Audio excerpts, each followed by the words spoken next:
Une masterclass sur la cohérence cardiaque, c'est ce qui vous attend maintenant avec Sylvain Laborde. Sylvain est chercheur en neurosciences et psychologue. Il va vous présenter les dernières études scientifiques qui vont bouleverser les recommandations habituelles sur la cohérence cardiaque. Respiration nasale, rythme en 4-6 plutôt qu'en 5-5, des sessions longues supérieures à 15 minutes et surtout une pratique quotidienne sur plusieurs semaines. C'est ce qu'il faut pour des effets durables sur le système nerveux et une neuroplasticité cérébrale. Je vous invite aussi à découvrir NeoFlow, notre ceinture de respiration qui permet de faciliter la pratique de la cohérence cardiaque sur des sessions longues grâce à une technologie vibrotactile unique au monde. Je vous laisse maintenant avec Sylvain Laborde. Je vous souhaite un très bon webinaire. Merci beaucoup Philippe pour l'invitation, ainsi que Thomas, et pour cette introduction. Je vais reprendre en fait tes mots de l'introduction et ça bouge beaucoup le champ scientifique dans la cohérence cardiaque et c'est pour ça que j'étais venu l'an dernier faire une première vue d'ensemble sur les techniques de respiration dont la cohérence cardiaque, la respiration lente contrôlée. Et donc je reviens cette année avec pas mal de découvertes, pas mal de nouveautés qui se sont passées dans la recherche. Ça va être un petit peu un mot-clé pour nous de comprendre que tout simplement ce qu'on savait depuis peut-être depuis 2 décennies sur la cohérence cardiaque, ça a beaucoup évolué et les neurosciences nous ont donné beaucoup de clés pour comprendre cette technique. Alors, je vais vous montrer un petit aperçu du programme que j'ai prévu pour aujourd'hui, en sachant qu'il y aura voilà, un temps de questions à la fin où on pourra revenir dessus. Donc, petite anecdote sur mon chemin personnel sur la voie de la respiration. On va clarifier un petit peu les termes autour de la cohérence cardiaque du point de vue des chercheurs. Je vais faire quelques petits rappels du webinaire précédent en vous invitant aussi à y retourner à la fois sur le mien et sur ceux de mes collègues, notamment Caroline Sévos-Couche et Valentin Magnon.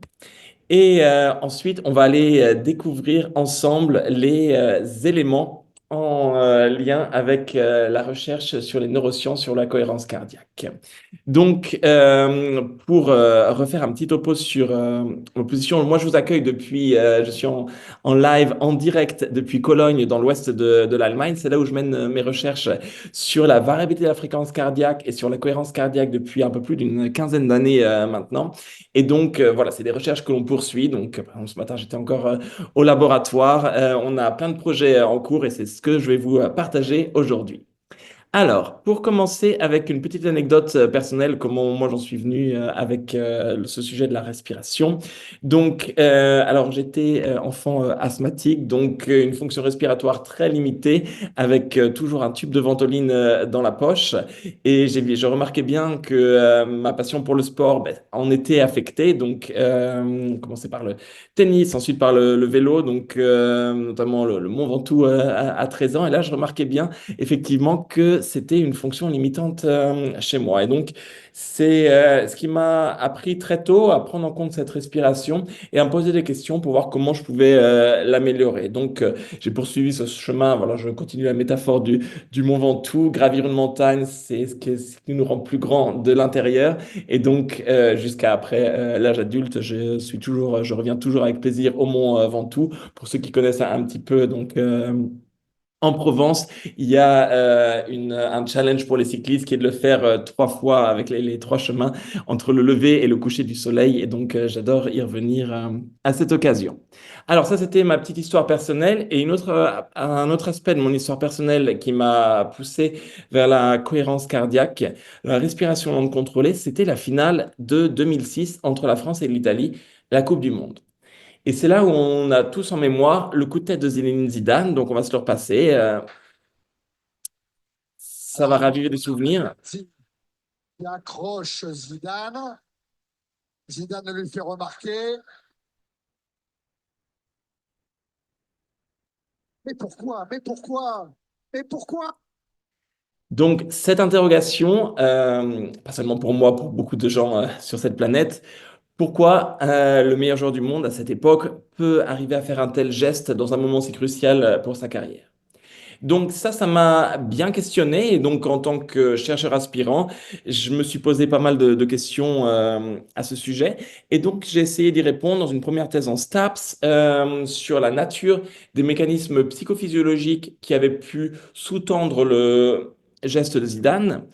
Et ensuite, dans une deuxième thèse, un peu plus tard, quelques années après, en psychologie, je me suis posé la question suivante, c'était comment éviter qu'une telle situation ne se reproduise. Et c'est là où j'ai commencé à mener pas mal d'études sur la cohérence cardiaque. Et donc tout ça, j'ai résumé ça dans un travail d'habilitation à diriger des recherches et où j'ai bâti ma théorie du réservoir vagal dont je vais également parler aujourd'hui. Je soulignais dans l'introduction qu'effectivement, la cohérence cardiaque, ça avait beaucoup évolué depuis 2 décennies. Et donc, quand moi j'ai commencé ma première thèse en STAPS, je me suis plongé dans le livre de David Servan-Schreiber, Guérir. Et c'était là où j'avais eu ces premières notions sur la cohérence cardiaque, sur la variabilité de la fréquence cardiaque, dont on va également parler aujourd'hui. Et donc, c'était ma porte d'entrée sur cette thématique que j'ai ensuite poursuivi en tant que chercheur. Et donc, aujourd'hui, je vais vous donner un petit aperçu en fait, de tout ce qui a évolué depuis 2 décennies et surtout aussi peut-être sur le fait que la manière dont était présentée la cohérence cardiaque il y a 20 ans de cela, c'est plus tout à fait exactement la même manière dont on va la concevoir aujourd'hui. Beaucoup d'améliorations et d'optimisation étaient annoncées et donc c'est ce que je vais vous présenter à travers les recherches scientifiques. Alors, un peu de vocabulaire pour commencer. Je vais switcher pas mal entre différents termes, notamment, alors la cohérence cardiaque, c'est le terme qui a été popularisé notamment en France. Les chercheurs, ils vont plutôt parler, pour faire appel au terme spécifique, de respiration lente contrôlée à 6 cycles par minute. Alors en anglais, parce qu'on écrit nos articles scientifiques en anglais, on retrouve le terme de slow paced breathing. Et donc là, j'ai juste mis quelques petits titres pour illustrer cela de nos études. Et donc, c'est aussi un terme que je vais reprendre aujourd'hui en synonyme de cohérence cardiaque. Un aspect aussi, une variable qui va être très liée à la respiration lente contrôlée, ça va être la variabilité de la fréquence cardiaque. Alors, la variabilité de la fréquence cardiaque, c'est devenu un marqueur aussi populaire ces dernières années. Pourquoi? Parce que c'est quelque chose qui est assez facile à mesurer. On va s'intéresser à la variation entre les intervalles de temps entre chaque battement de cœur, ce qui est représenté ici à l'écran. Et pourquoi c'est aussi intéressant pour nous? C'est parce que c'est ce qui va nous permettre d'indexer de manière non invasive l'activité du nerf vague au niveau cardiaque. Et donc, ici, on voit un petit peu le parcours du nerf vague qui va alimenter nos organes principaux. Et avec la variabilité de la fréquence cardiaque, on va pouvoir se focaliser sur l'activité du nerf vague au niveau du cœur. Et donc ça a été traduit au niveau des neurosciences par les chercheurs, notamment le professeur Thayer, Julian Thayer aux États-Unis, par le modèle d'intégration neuroviscérale. Et là, on va se rendre compte déjà au niveau du cerveau à quel point ces relations sont vraiment impressionnantes. C'est-à-dire que ce modèle explique à quel point les structures cérébrales responsables pour des fonctions telles que la cognition, donc ça va être la pensée, la réflexion, et la gestion des émotions, vont également être des structures qui vont jouer un rôle dans le fonctionnement de la régulation du cœur, de la régulation cardiaque. Et donc tout ça, c'est traduit par des modèles. Alors je vous mets plein de schémas à l'écran, il n'y a pas forcément besoin d'aller trop dans le détail, mais je vous demande juste de regarder, on va regarder tout ce qu'il y a tout en haut, le cortex préfrontal, et ce qu'il y a tout en bas, la fréquence cardiaque. Et donc en fait, ce modèle nous explique, à travers le réseau autonome cérébral, comment quels sont les liens entre le cerveau et le cœur. Et donc, on va y revenir un peu plus précisément dans les diapos suivantes pour voir un petit peu comment sont connectés ces phénomènes de respiration et de régulation cardiaque.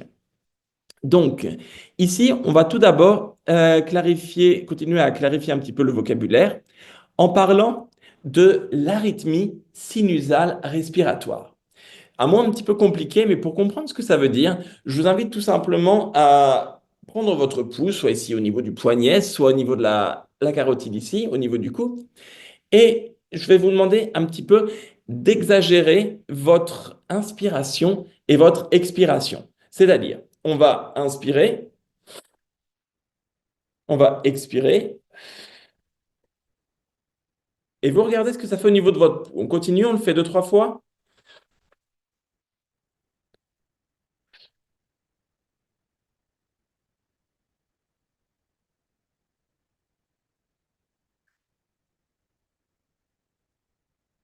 Alors, si vous le souhaitez, vous pouvez déjà écrire un petit peu dans le chat ce que vous ressentez. Et je vais vous l'illustrer à l'écran. C'est-à-dire que cette arythmie sinusale respiratoire, on va voir en fait l'effet de la respiration sur le battement cardiaque. Alors, ces mots compliqués, on va les expliquer. Donc, arythmie, on voit bien qu'on va avoir un changement dans le rythme. Et avec le sinusal, on va parler du nœud sinusal qui est en fait le pacemaker, c'est-à-dire celui qui décide le rythme cardiaque, ici illustré à l'écran.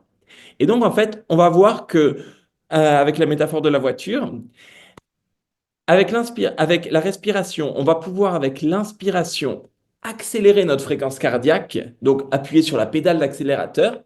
Et avec l'expiration, on va décélérer, on va ralentir la fréquence cardiaque. Et prendre en compte déjà ces phénomènes-là, ça va nous permettre de comprendre un petit peu comment optimiser notre pratique de la cohérence cardiaque en fonction de la durée, notamment des phases d'inspiration et des phases d'expiration. Ça va être dans quelques diapos. Alors, pour l'illustrer à l'écran, en fait, ce qui se passe avec l'arythmie sinusale respiratoire, c'est la chose suivante. Je vous l'ai mis à l'écran.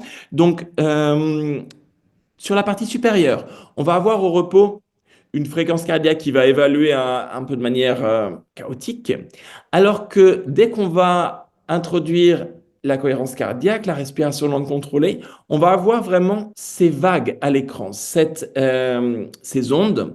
Et donc, on va pouvoir voir à quel point elles sont influencées par les phases d'inspiration. Donc, c'est tout ce qui va s'afficher en rouge là sur votre écran. Donc, à chaque fois qu'on va avoir une accélération de la fréquence cardiaque.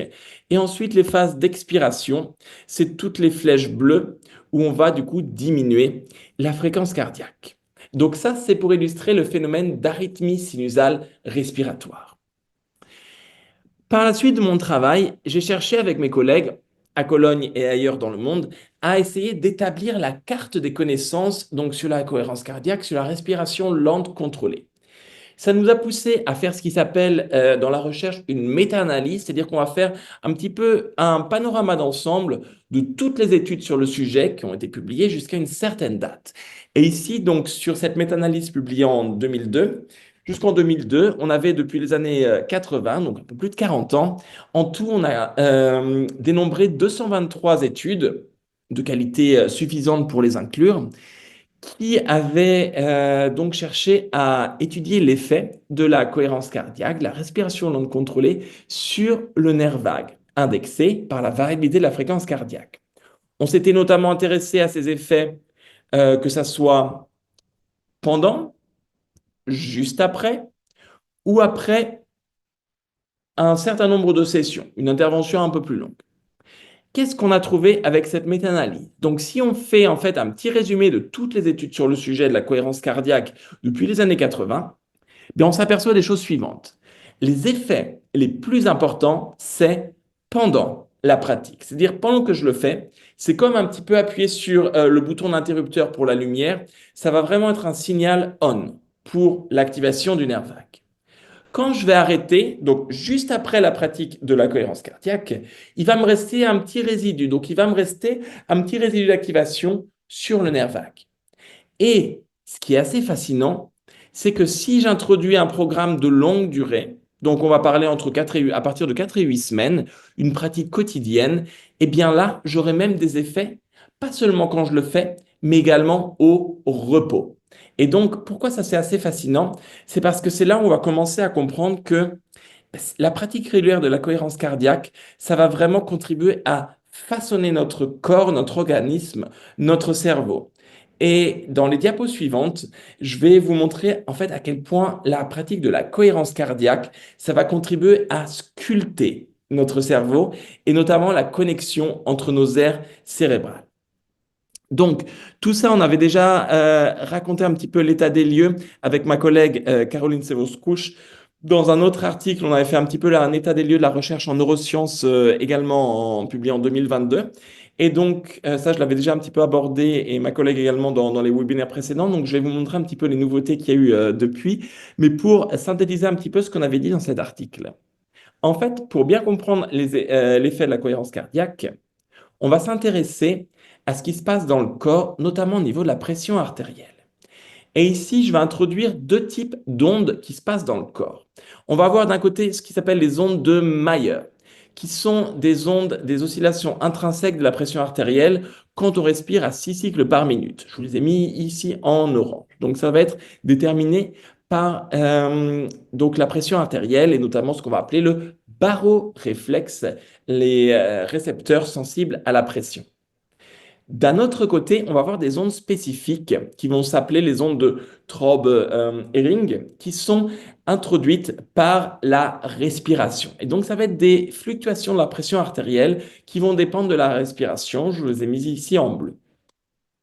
Et ce qu'on va pouvoir dire en fait de la combinaison de ces deux types d'ondes, donc les ondes de Mayer et les ondes de Traube-Hering, en fait, c'est que ça va être exactement l'objectif de la respiration lente contrôlée à 6 cycles par minute, de la cohérence cardiaque, de les associer et de les associer au point de les superposer. C'est-à-dire que quand je vais changer ma fréquence respiratoire spontanée qui se situe normalement vers entre 12 et 20 cycles par minute à 6 cycles par minute, je vais aller superposer ces ondes et c'est ce qui va nous permettre de créer en fait une amplitude supérieure de notre arythmie sinusale respiratoire. Donc en fait, les ondes que je vous ai montrées tout à l'heure à l'écran, je vais pouvoir vous les remontrer, je vais revenir rapidement sur la diapo que je vous ai montrée tout à l'heure, voilà celle-ci. Et donc en fait, sur la respiration lente contrôlée, on va tout simplement augmenter l'amplitude de ces ondes.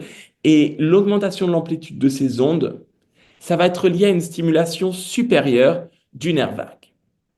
Donc, après avoir récapitulé un petit peu ces bases sur la cohérence cardiaque au niveau des différents termes employés, pour comprendre les mécanismes de base, on va s'intéresser aux dernières recherches qui vont nous montrer la voie en fait de l'optimisation de ces effets. Alors, je les ai listés ici, les points que je vais aborder avec vous aujourd'hui dans cette masterclass.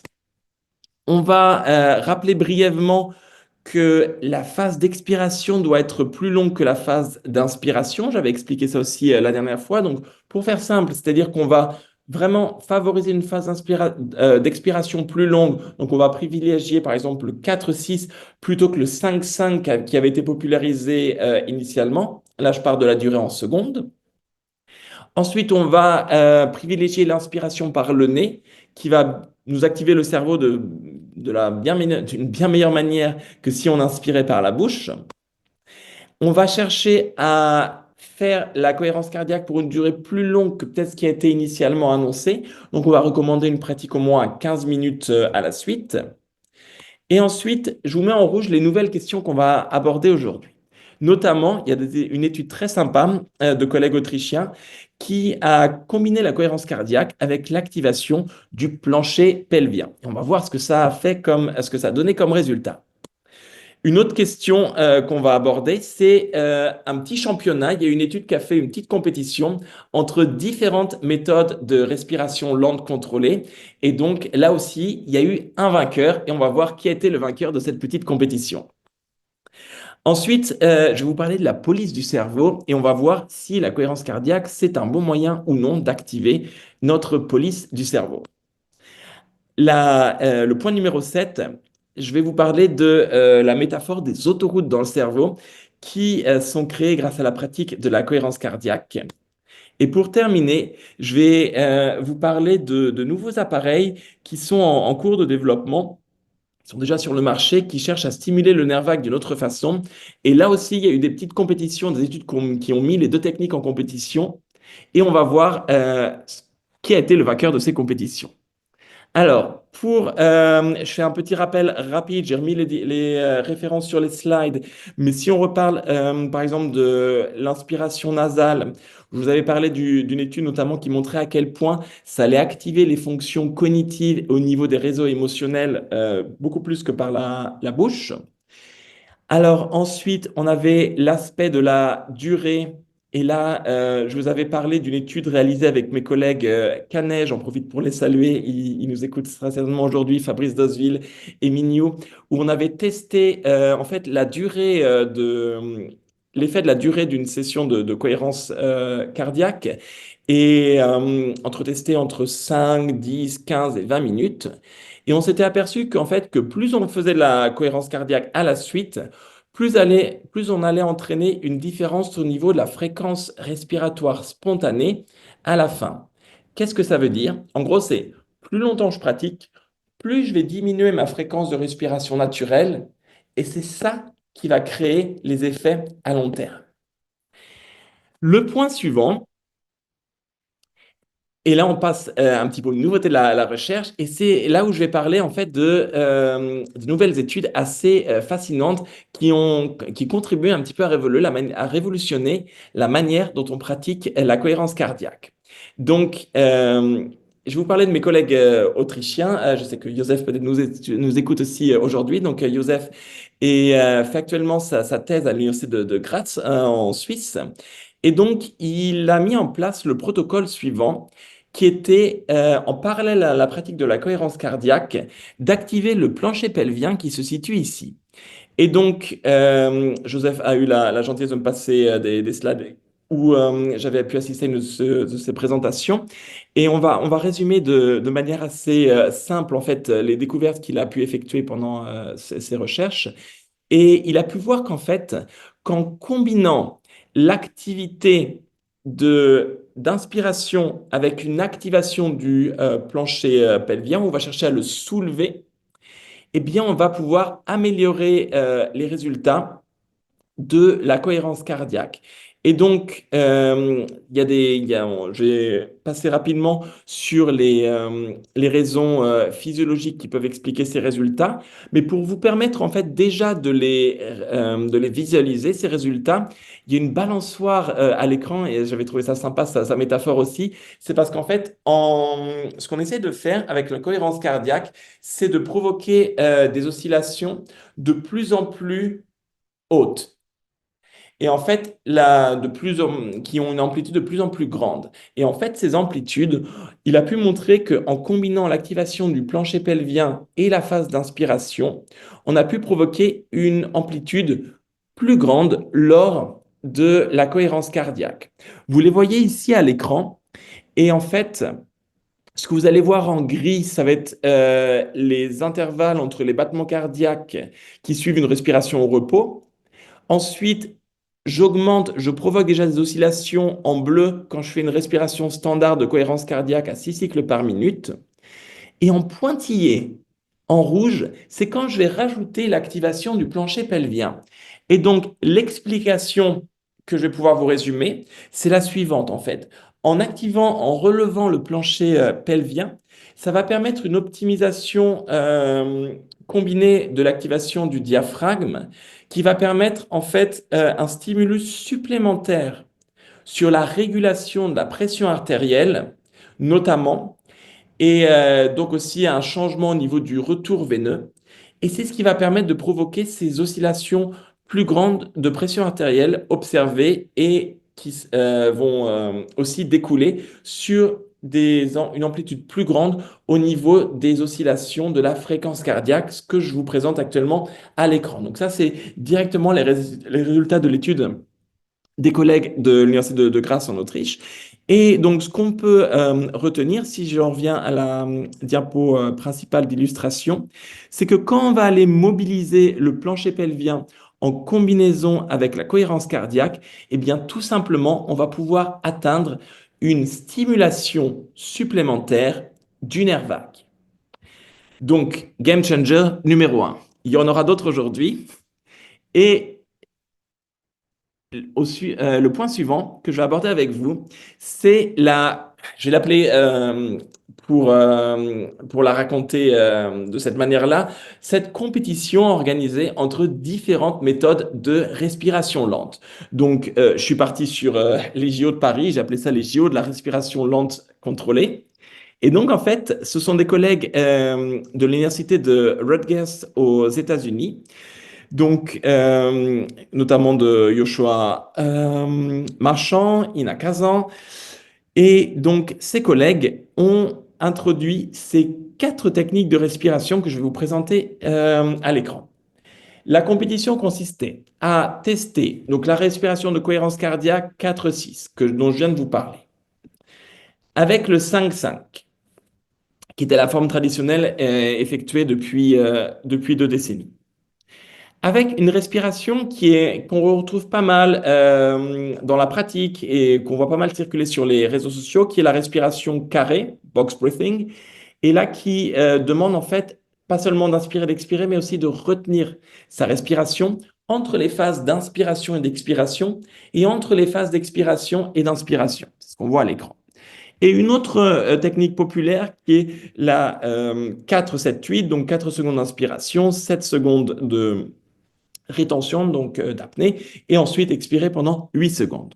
Donc, ils ont testé l'effet de ces différentes techniques de respiration, ils ont organisé cette compétition et ont essayé de chercher les effets de cette compétition, donc de ces différentes techniques, sur la variabilité de la fréquence cardiaque, donc sur l'activation du nerf vague.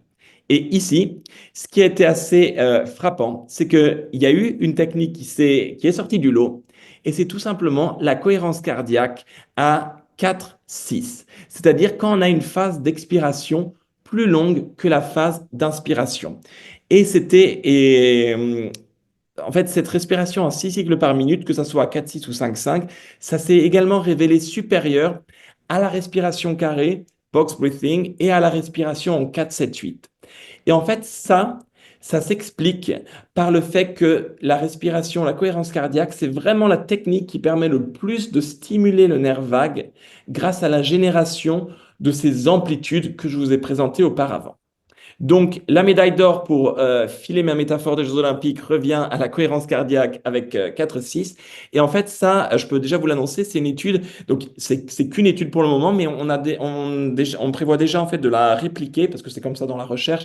Quand il y a une équipe qui trouve quelque chose, donc, on peut s'enflammer, mais avant de vraiment s'enflammer, c'est bien en fait d'essayer de reproduire ces résultats. Et donc, c'est l'un de nos projets à Cologne d'essayer de reproduire cette compétition pour voir si voilà, on arrive à trouver les mêmes résultats que nos collègues. Donc voilà, ça c'était pour cette petite compétition entre les différentes techniques de respiration. Ensuite, j'avais un point que je voulais souligner sur le thème de la police du cerveau. Alors, qu'est-ce que j'appelle ici dans ma métaphore de la police du cerveau? C'est une zone du cerveau qui s'appelle le cortex singulaire antérieur, ça va donner comme ça en français, ACC, anterior cingulate cortex en anglais. Et on a testé en fait les effets de la respiration lente contrôlée sur cette zone du cerveau.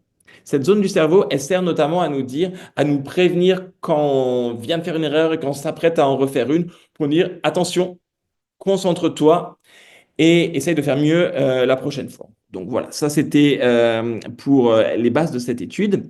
Et ce qu'on a pu montrer en fait dans cette étude publiée il y a quelques années, c'était qu'en fait, cette respiration lente contrôlée, que vous allez voir ici représentée en noir, c'est là où vous voyez ma souris.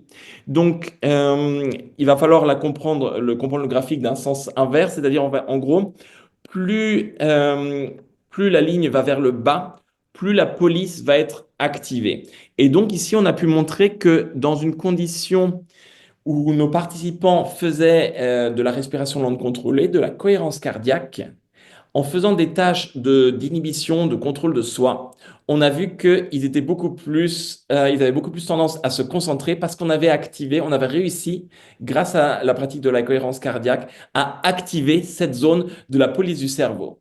Et donc, vous vous rappelez peut-être de mon introduction sur Zidane. Et en fait, ça a été toujours quelque chose que j'ai cherché à poursuivre, cette idée d'aider les sportifs et au-delà des sportifs, en fait, tout un chacun à pouvoir mieux se contrôler. Et donc, cette étude, c'était de mettre en évidence que la cohérence cardiaque, c'est une technique particulièrement efficace pour activer en fait cette police du cerveau qui nous dit stop, attention, on vient de commettre une erreur et on tend peut-être à en commettre une autre. Donc, il faut prendre un temps pour soi et réfléchir si effectivement, par exemple, la meilleure manière de résoudre mon problème, c'est de donner un coup de tête à mon adversaire. On a illustré dans ce phénomène avec d'autres études et notamment après une tâche de fatigue où on avait fait faire des burpees à nos participants pendant 5 minutes. Pour ceux qui connaissent un petit peu les burpees, donc je les ai remis à l'écran pour que tout le monde visualise ce que c'est. Donc c'est en faire pendant 5 minutes à fond. Et donc là encore, on avait comparé ça à regarder un documentaire à la télévision.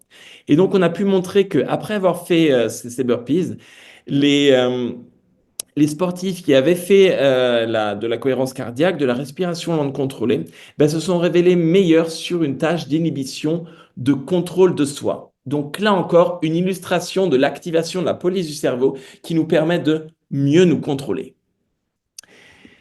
Le point suivant que je voulais aborder avec vous aujourd'hui, c'est cette métaphore en fait d'autoroute, d'autoroute du cerveau, dans le cerveau, qu'on va pouvoir créer grâce à la pratique de la cohérence cardiaque et notamment en fait avec cette thématique qui va être en fait la cohérence cardiaque, ça va être comme un sculpteur de notre cerveau.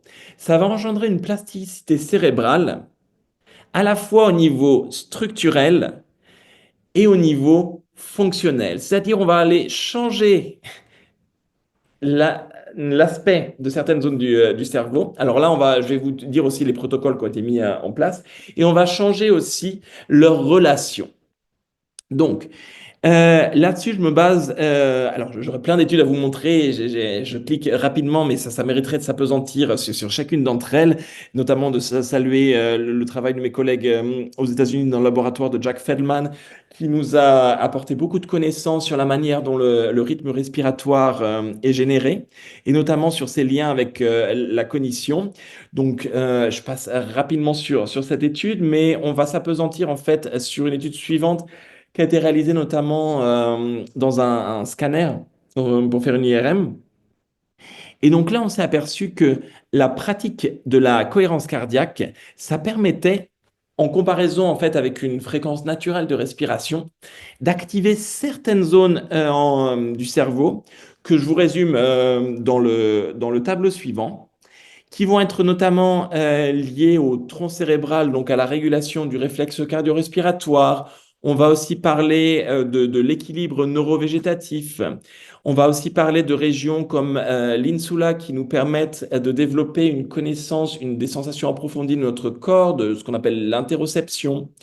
On aura aussi des zones plus activées au niveau du striatum, qui sont des zones liées notamment au bien-être, à la motivation, activation des zones de la mémoire au niveau de l'hippocampe et des aires motrices au niveau du contrôle volontaire de la respiration. Et donc, dans ce tableau, en fait, vous voyez toutes les zones qui ont été activées de manière plus importante lors de la respiration lente contrôlée que lors d'une respiration à un rythme normal. Donc, c'est là où on voit vraiment que quand on pratique la cohérence cardiaque, on commence à entrer un petit peu dans les zones du cerveau. Et je les ai illustrées aussi de cette façon-là. C'est-à-dire que la respiration lente contrôlée, ça va nous permettre de prendre le contrôle de plusieurs centres du cerveau. Alors, je n'ai pas commencé ce cours peut-être en rappelant quelque chose d'évident, c'est que la respiration, on n'a pas besoin de penser consciemment à l'effectuer pour que ça fonctionne. Ça fait partie de notre régulation autonome. Mais ce qu'il y a de génial avec la cohérence cardiaque, c'est que ça va nous permettre justement de prendre le contrôle sur un phénomène qui se passe sinon de façon automatique dans notre corps. Et donc là, je vais continuer avec une série d'études du groupe de recherche de la professeure Mara Matter aux États-Unis, qui a notamment montré ce que j'ai résumé de la façon suivante, que la respiration lente contrôlée, c'est en fait une technique qui va nous permettre de créer des autoroutes entre certaines zones du cerveau, là où il n'y avait que des routes de campagne auparavant. Et en fait, la création de ces autoroutes, ça va faire en sorte qu'on va pouvoir notamment beaucoup mieux contrôler, gérer nos émotions. Et donc ça, je vais vous l'illustrer avec une étude en particulier, donc du groupe de la professeure Mather. Et cette étude a notamment montré que en effectuant un protocole, alors je vous ai souligné ce protocole parce que ça, je trouvais ça aussi intéressant. Donc le protocole qui a été effectué ici, et ça revient à ce que, en fait, un de mes messages de base par rapport à la cohérence cardiaque, c'est que un petit peu, ça va pouvoir nous aider ponctuellement, mais rien ne vaut une pratique régulière. Et donc, cette pratique régulière, par exemple, dans cette étude, c'était 5 semaines. Alors oui, c'est pas juste une fois, c'était 5 semaines entre 20 et 40 minutes par jour. Donc, on parle vraiment là d'une habitude qui a été développée, de vraiment une routine quotidienne de pratique de la cohérence cardiaque pendant 5 semaines au quotidien, entre 20 et 40 minutes. Parce que c'est si on veut provoquer ces changements dans le cerveau, il n'y a pas de secret. Ça va être la pratique, la pratique, la pratique. Tous les jours, chaque jour, et dans ce cas-là, pendant 5 semaines. Alors, qu'est-ce qu'ils ont pu trouver, mettre en avant dans leurs résultats? En fait, ça a été une activation supérieure par rapport par rapport à la régulation des émotions et à l'interoception. C'est-à-dire, en fait, les participants, après 5 semaines, étaient bien plus capables de gérer leurs émotions et avaient également développé des sensations beaucoup plus précises sur ce qui se passait dans leur corps, donc ce qu'on va appeler l'interoception. Et donc, ils l'ont illustré de cette manière-là. Et je reprends ma métaphore de l'autoroute et des routes de campagne, c'est-à-dire qu'ici, on partait d'une situation de départ, notamment entre une zone du cortex préfrontal qui est vraiment responsable pour la pensée, la réflexion, et l'amygdale qui va être responsable pour les émotions. Et donc, pour le faire simple, en fait, on est parti d'une route de campagne où ces deux zones n'étaient pas très bien reliées. Et après 5 semaines de cohérence cardiaque, alors là, autoroute, connectivité fonctionnelle qu'on a pu observer grâce à l'IRM. Et donc là, on a vraiment développé un lien fort. Et je peux même reprendre à ce sujet ma métaphore de la police du cerveau.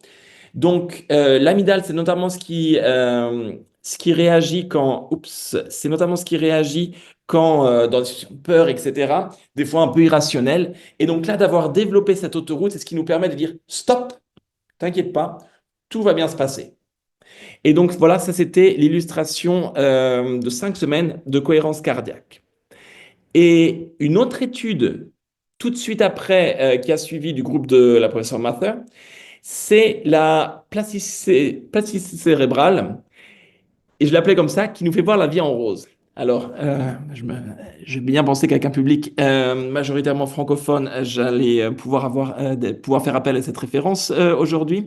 Pourquoi j'ai appelé ça la vie en rose, cette étude? C'est parce qu'en fait, alors c'était lié à l'étude de 5 semaines qui avait été effectuée auparavant.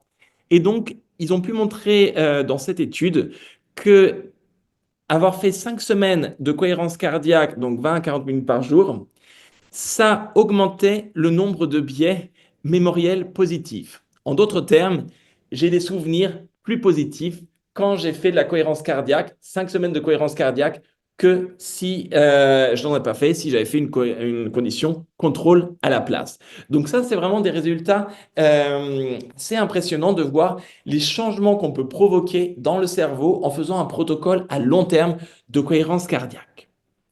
Je vais terminer avec mon dernier point. Aujourd'hui, je vous ai parlé de la combinaison entre la cohérence cardiaque, la respiration lente contrôlée et la stimulation transcutanée du nerf vague. Alors, pour peut-être certains d'entre vous en ont déjà entendu parler. Il y a toute une gamme d'appareils qui se développe à l'heure actuelle de stimulation du nerf vague, notamment sa branche afférente au niveau de l'oreille, au niveau cervical.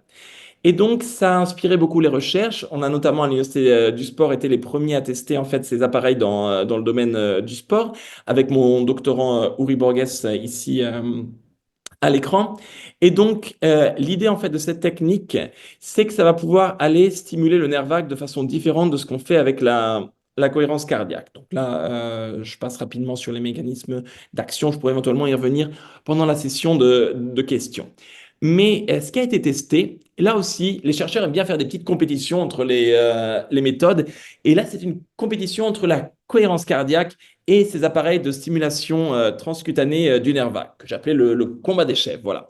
Donc, deux méthodes assez prometteuses.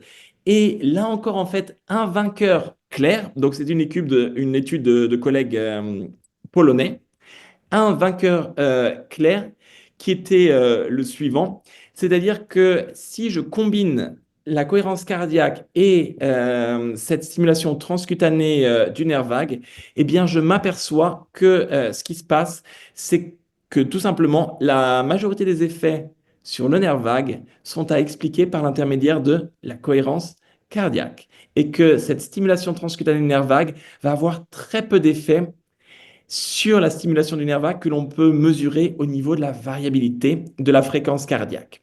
Et donc ça, c'est également en fait des une étude qu'on a pu répliquer ici à Cologne. Je présente brièvement un poster, là aussi je pourrais revenir dans les détails. Mais ce qu'il y a à retenir de ces études, c'est qu'en fait, la majorité des effets sont obtenus par la cohérence cardiaque. Et donc tout ça, ça nous montre en fait que avant en fait de se précipiter à acheter donc notamment ces appareils de stimulation de transcutanéaire vague, en fait on peut déjà atteindre beaucoup d'effets juste avec la pratique d'une respiration lente. Voilà. Donc pour résumer cette métaphore, euh, j'aime bien terminer avec la phrase suivante: contrôlez votre respiration pour contrôler votre cœur, pour contrôler votre cerveau, parce qu'en fait, c'est exactement ce qui se passe avec la pratique de la cohérence cardiaque. On va prendre le contrôle sur des zones du cerveau spécifiques à la gestion de nos pensées, de notre réflexion, du contrôle de soi et de la régulation des émotions. Donc, pas mal de choses encore en cours sur le sujet. Je vais terminer par quelques petites actualités. Donc, la cohérence cardiaque outre-Rhin attire beaucoup l'attention. Donc, j'ai pu développer un programme en partie basé sur cette respiration lente contrôlée, sur un entraînement du nerf vague. Donc, il y a le grand hebdomadaire allemand Spiegel qui a fait tout un portrait dessus le mois dernier. On a aussi Arte qui s'est intéressé au sujet. Et donc là, comme c'est une chaîne franco-allemande, je peux aussi faire de la publicité en France. Donc, si vous avez la possibilité, il y aura une diffusion télé en France le 10 mai à confirmer, mais normalement c'est prévu le 10 mai à 21h50. Si c'est trop tard, ça sera aussi disponible sur la médiathèque d'Arte. Et donc là, vous verrez comment en fait les sportifs mettent en place un protocole d'entraînement de la respiration lente contrôlée couplé à d'autres aspects de l'entraînement du nerf vague pendant 30 jours. Voilà. Et donc aussi en cours, j'ai un projet de livre en ce moment sur la variabilité de la fréquence cardiaque avec Human Kinetics, donc un éditeur aux États-Unis qui sortira au printemps prochain. Et avec déjà pas mal d'idées pour faire une suite sur un livre sur la respiration lente contrôlée, pour un petit peu faire la part belle à toutes ces études que j'ai pu vous présenter à la fois aujourd'hui et la dernière fois. Voilà. Et donc, pour vous montrer à quel point voilà, cet intérêt pour la respiration lente contrôlée est international, j'ai au mois de mai, donc dans 2 semaines, je suis invité par l'université de Shanghai en Chine pour leur parler justement de respiration lente contrôlée, de variabilité de la fréquence cardiaque. Ils veulent mettre en place des protocoles dans leurs hôpitaux liés à cette technique, notamment avec l'objectif de permettre un traitement adjoint pour le diabète. Voilà. Donc, intérêt assez marqué en fait pour cette technique de respiration lente contrôlée. Et donc, j'étais très heureux aujourd'hui de partager avec vous ces dernières recherches et on va pouvoir voilà, arriver à la session de questions. Je vous remercie pour votre attention et je vous mets déjà toutes mes données de contact à l'écran si vous souhaitez plus d'informations, avec également toujours un QR code pour les recherches scientifiques et pour les articles de presse. Merci pour votre attention et avec plaisir pour la session de questions. Eh ben, merci beaucoup, Sylvain, pour ce webinaire encore une fois très très clair. Et je vois qu'on était nombreux, on était monté à 175 participants et les questions n'ont pas arrêté de fuser pendant ta présentation. J'ai essayé de les regrouper en plusieurs catégories. J'espère que je vais être exhaustif parce que je vois qu'on continue de poser des questions dans le chat. Et si tu veux, je te propose de commencer par les questions qui reviennent le plus souvent et qui demandent finalement des conseils pour pratiquer et pour avoir justement la technique la plus efficace pour activer le nerf vague grâce à la cohérence cardiaque. Est-ce qu'il faut respirer par le nez, par la bouche? Est-ce qu'il vaut mieux être en position assise, allongée? Est-ce qu'il vaut mieux avoir une seule série longue, une seule session longue ou plusieurs sessions de quelques minutes dans la journée? Alors, tu as déjà abordé un peu tous ces points, mais je pense que ça peut Je vais être pouvoir utile revenir de dessus faire pour résumer, ouais. un récap. Je continue parce qu'il y avait aussi Ouais. un peu plus précisément, est-ce que le 4-7 a plus d'intérêt que le 4-6? Est-ce que ça a l'intérêt de prolonger un peu les expirations?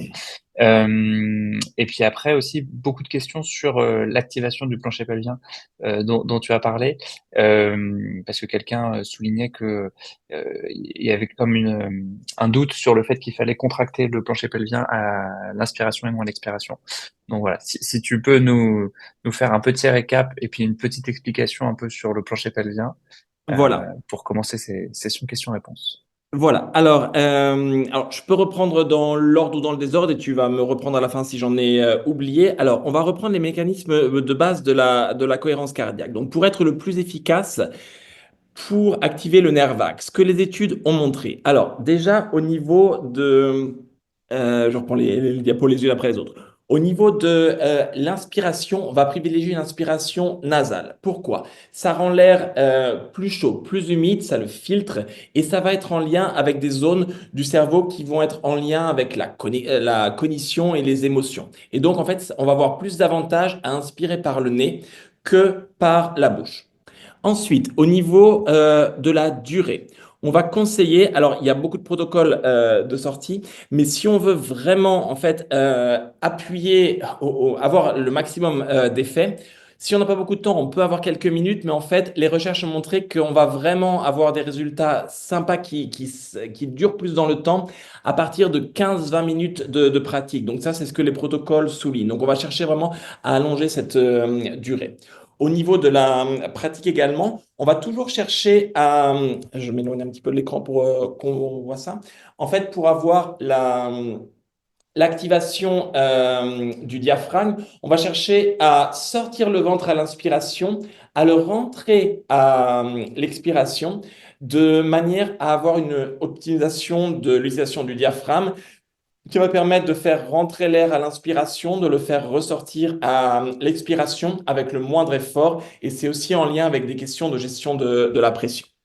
Alors, pour en arriver à la question du plancher pelvien, donc des activations, ici, en fait, on va chercher effectivement à avoir une contraction lors de l'inspiration qui va nous permettre donc de relever le plancher pelvien afin de pouvoir créer un effet plus important sur le nerf vague, en fait, à travers des questions de pression artérielle qui va nous permettre de créer des oscillations plus grandes en fait avec l'activation inspiratoire du plancher pelvien. Et il faut savoir que les collègues, si la question c'était spécifiquement pourquoi sur la phase inspiratoire ou expiratoire, il y a eu les deux qui ont été testés. Et donc ça, là on a l'augmentation des amplitudes, ça a été vraiment avec l'activation au moment de l'inspiration. Voilà. Ok. J'ai fait le tour. Si j'ai oublié des points, n'hésite pas à me le dire. Oui, peut-être sur la durée globale. Alors, tu en as parlé aussi. Tu disais au bout de 4 à 8 semaines, avec une pratique quotidienne, on commence à avoir également des effets au repos. Euh, Quand on dit pratique quotidienne, c'est vraiment 7 jours sur 7. Est-ce que dès 3 séances par semaine, on peut commencer à avoir des bénéfices? Est-ce qu'il y a un minimum également? Alors, donc ici, ce qu'on a pu montrer dans cette grande méta-analyse qu'on a réalisée, c'est qu'effectivement, parler d'une pratique quotidienne, si on n'arrive pas encore tous les jours, quelques fois par semaine, on va pouvoir déjà avoir des effets. Mais si on veut vraiment avoir cet effet de sculpter le cerveau, comme j'ai eu ma métaphore sur des diapos, on va chercher en fait à établir ça comme routine quotidienne. Quel est aussi l'avantage de le faire tous les jours? C'est que je vais pouvoir caler ça comme habitude. Et en fait, l'habitude, on la recommande notamment au moment du coucher. Pourquoi? Pour bien dormir, j'ai besoin d'activer mon nerf vague, j'ai besoin d'avoir une activation supérieure du nerf vague qui me permet en fait d'activer mon système nerveux parasympathique, donc celui qui va être responsable pour ces conditions de repos, de calme. Et donc, le meilleur moment de la journée pour faire cette pratique de façon longue, ça va vraiment être juste avant l'endormissement. Mais rien ne m'empêche de le faire à d'autres moments de la journée aussi. Si je veux augmenter mon temps de pratique, c'est juste que s'il y avait une décision à prendre, un choix à faire, ça serait au minimum de le faire avant l'endormissement, parce que du coup, c'est aussi ce qui va me permettre de mieux dormir et un sommeil de meilleure qualité va également en soi avoir des bénéfices pour la santé. Hmm.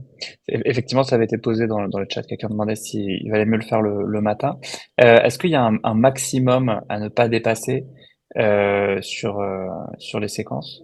Alors, ici, je vais pas pouvoir parler de maximum selon les études qui ont été effectuées. La seule question à se poser, en fait, c'est quel est le degré d'activation que l'on souhaite en général? Et si on le fait au milieu de la journée, il faut se poser la question, OK, est-ce que je peux me permettre, entre guillemets, de me désactiver à fond par rapport à ce que j'ai à faire juste après? Est-ce que juste après, il va falloir que je sois super actif, j'ai quelque chose à faire au travail, j'ai un rendez-vous important en ville? Voilà. Est-ce que j'ai besoin d'être super actif? Et dans ces cas-là, me désactiver de façon trop importante pourrait éventuellement être un léger handicap par rapport au reste de ma journée. Mais sinon, sur le principe, en fait, il n'y a pas de limite, il y aurait pas de limitation. Il y a très peu d'effets Hmm. secondaires sur la cohérence cardiaque, sur la respiration non contrôlée.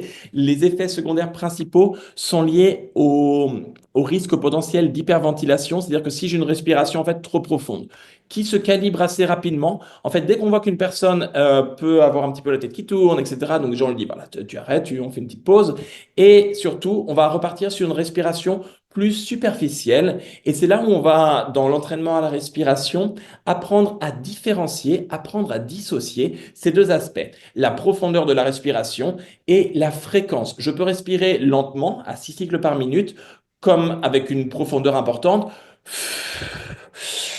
ou avec une profondeur moins importante. La fréquence va être la même, mais la profondeur va être différente et ça va éviter de me provoquer cet effet d'hyperventilation. Ok, super. Bah, tu fais une belle passerelle vers tout ce qui va être effet indésirable, contre-indication. Est-ce que justement, on a certains publics chez qui il ne faut pas recommander ces exercices, les personnes asthmatiques, les personnes bradycardes, les enfants? Est-ce que tu as eu vent de tout ça dans les études que tu as pu Oui, lire? alors, question très intéressante. Et en fait, toutes les populations que tu viens de citer ont été l'objet d'études spécifiques, donc sur les asthmatiques, sur les personnes âgées, avec beaucoup de types de conditions cliniques. Sur les enfants, on me dit toujours, ah oui, les enfants, il faut adapter la fréquence, ils peuvent pas faire à 6. S'ils peuvent très bien. Alors des fois, ça, il faut passer par d'autres méthodes peut-être pour leur apprendre, mais ils peuvent très bien se caler sur cette fréquence de respiration. Et donc sur toutes les populations citées, on a les études qui ont été réalisées avec la cohérence cardiaque. Donc il y a juste en fait l'idée à garder qu'il s'agit d'un entraînement et que c'est pas forcément, ça fonctionne pas forcément d'un claquement de doigts dès la première session, mais qu'il va peut-être falloir alors plusieurs sessions et également être accompagné parce que ça s'improvise pas. Là, on discute au cours de ce webinaire de caractéristiques principales, mais de là à exactement pouvoir les utiliser chez soi, ça demande peut-être d'être accompagné. Donc, pour répondre de façon succincte, oui, en gros, il y a pas de population spécifique chez qui on pourrait dire qu'il y a une contre-indication. Pareil pour les asthmatiques, etc. Donc, vraiment beaucoup de conditions où ça a déjà été testé et où on a pu montrer des résultats positifs. Mais c'est sûr que voilà, un temps d'apprentissage plus ou moins long et toujours faire attention aux effets, à cet effet secondaire principal qui est ce risque d'hyperventilation. Et donc là, gérer en fait, apprendre aux personnes à gérer la profondeur de leur inspiration, de leur expiration. Hmm.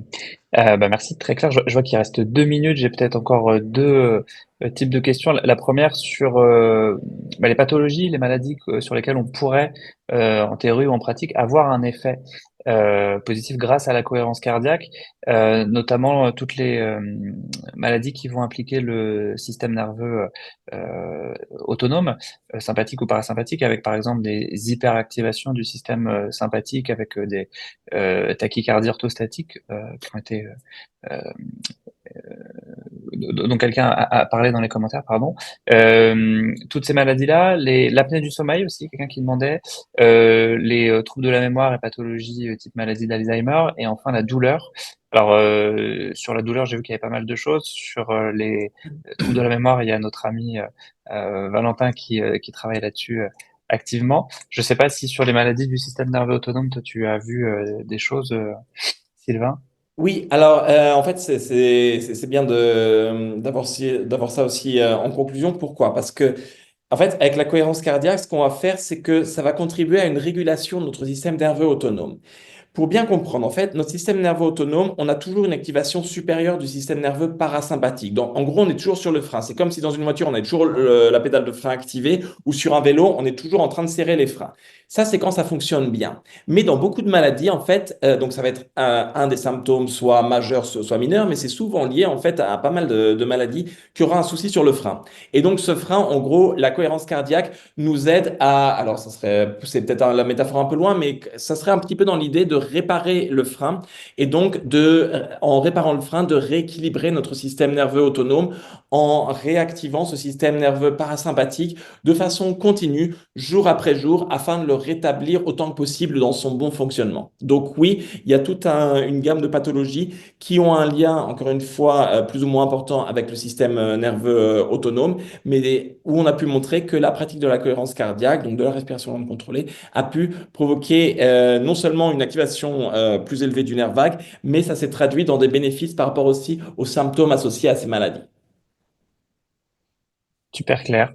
Je vois qu'il est 13 heures. Il restait encore quelques petites questions, mais je ne sais pas si Philippe, tu veux prendre le relais et pour conclure, parce que je pense qu'il y a pas mal de monde qui va devoir nous quitter vu l'heure. Ouais, merci beaucoup Sylvain pour cette présentation qui était hyper dense mais très très complète et qui a vraiment permis de faire un point sur vraiment l'état de l'art de la littérature scientifique pour finalement mettre en place, pas dire de nouvelles recommandations, mais d'améliorer un peu les recommandations existantes pour comprendre qu'en effet, si on va sur des sessions plus longues, si on est régulier, ben, en effet, il y aurait une vraie régulation à long terme du système nerveux autonome. Et c'est comme l'endurance pour un footing, hein, ça, c'est quelque chose qui se travaille tous les jours. Donc voilà, mais en effet, je trouve ça très intéressant, d'autant plus pour des symptômes chroniques sur des pathologies où l'importance de pas se limiter à 5 minutes, elle est primordiale en fait, parce que souvent on conseille de faire que 5 minutes, c'est suffisant.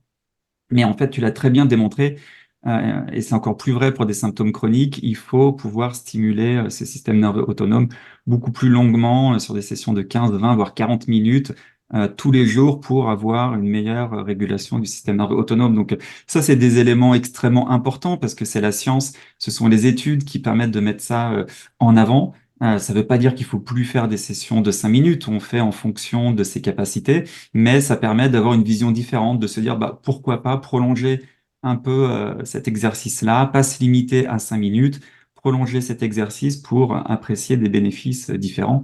Et en effet, enfin moi, dans ma pratique personnelle, en tout cas, clairement, quand tu expliques qu'on a un ralentissement de la respiration qui vient naturellement après une session de 15-20 minutes, c'est quelque chose que j'apprécie.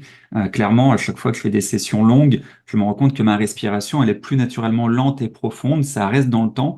Et donc, en effet, comme tu le décris, c'est aussi un prolongement de la stimulation du système nerveux autonome. Donc ça, c'est très appréciable de voir aussi que on peut apprécier personnellement en pratiquant ce que la littérature scientifique, ce que les recherches montrent. Voilà, donc je ne vais pas m'étendre beaucoup plus. Merci à tous. Le webinaire sera disponible sur YouTube. On partagera aussi sur LinkedIn le lien. Je pense qu'il y a beaucoup d'informations, donc ça nécessite en effet de le revoir au moins une fois. N'hésitez pas si vous avez des questions à revenir vers Thomas, moi ou Sylvain. On y répondra avec plaisir. Et puis encore merci Sylvain, c'était un plaisir de t'avoir un an après. Et puis, bah, j'ai envie de te dire, rendez-vous l'année prochaine pour refaire un état de l'art scientifique sur les avancées. Voilà. Merci Thomas également. Et puis, je vous souhaite à tous une très belle journée et à très vite. Merci, à bientôt. Au revoir.